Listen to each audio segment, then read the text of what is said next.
Mabangis, makinis, manipis, minsan, madungis, pero masarap. Mwah! I-kiss. Sexy time na. Sexy Mega! O, para sa mga feeling perfect, akala mo mga hindi nagkakamali, bawal magkamali para sa kanila kasi nga perfect sila.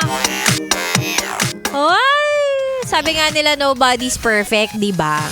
Kung may mga katrabaho man tayo na palaging Grabe naman. Wait lang, teka lang. Wag naman yung palagi. Okay lang yung paminsan-minsan magkakamali kasi syempre tao ka lang naman, di ba? Nobody's perfect. Dapat iniintindi na natin yan. Pinagbibigyan na natin yan. Pero yun nga lang, kapag palagi, parang teka lang, wag naman palagi, be. Magtanda ka naman. Singit, pasok mo dyan sa kokote mo, yung mga dapat gawin, hindi yung nagkakamali ka ng paulit-ulit. Oh, perfect din. Nalalait ng iba. Hindi, ang gusto ko lang sabihin, kalmahan mo lang, di ba? May mga taong magkakamali at magkakamali kasi ikaw din naman ganon.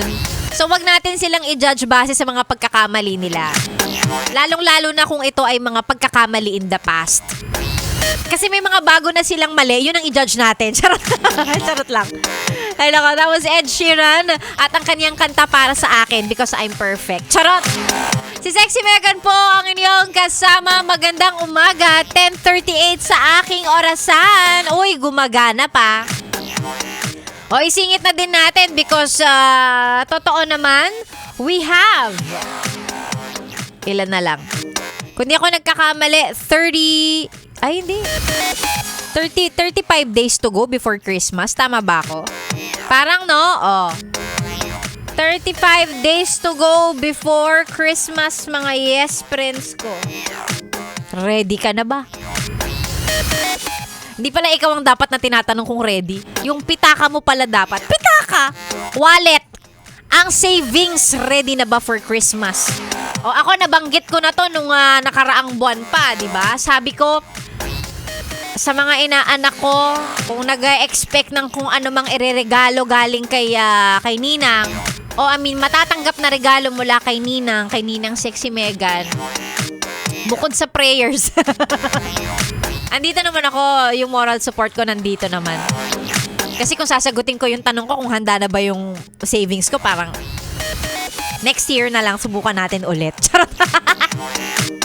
Wala, nakita ko lang because it's November 20 today. Tapos 35 days to go before Christmas. Halos isang buwan na lang yan. Ang bilis! Ay nako, eto muna, mag-hello tayo sa mga nakikinig sa atin, mga palaging nakatutok. Eto, sabi ni Itsan de Los Santos, lagi po kaming nakatune in Sexy Megan, pa-shoutout naman kami ng buddy ko na si Ronel. Dito po sa New Clark City, Tarlac. Han Reserve Project. Lahat po ng mga backhoe operator, lagi daw nakatune in sa atin habang naghuhukay sila dyan sa construction site. Hello po sa inyo. Ingat palagi ha. Baka kung ano pong mahukay nyo dyan. Yamasitas Treasure Shana. Charot. Eto si Bernie Hernandez. Maraming salamat sa pakikinig. Si Carlea. Ayan, Carlea Dueñas. Maraming salamat. Uy, si Carlea mukhang gustong mag-donate sa MBC Operation Tulong. Sige. Replyan kita mamaya ha. Sandali lang. Eto din, kay Mary Ann Indon. Sabi niya, Sexy Megan, pa-shoutout sa mga friends ko dyan po sa Bulacan, ang Caparas family. Nakatune in palagi. Ganon din kay JV Salome Aquino. Shoutout kay Archie Alba, Jezreel Alba, na palagi po nakatutok sa'yo, Sexy Megan. Maraming salamat. Marlon Mendoza, ayan may selfie kasama ang radyo. Sabi niya, araw-araw kaming nakikinig. Solid. Yes FM.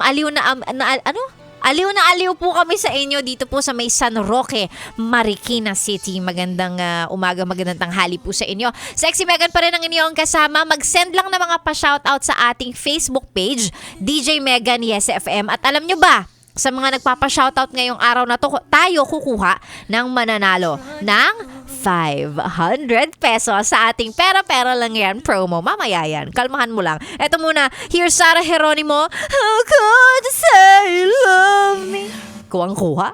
This is 101.1 Yes FM. Solid!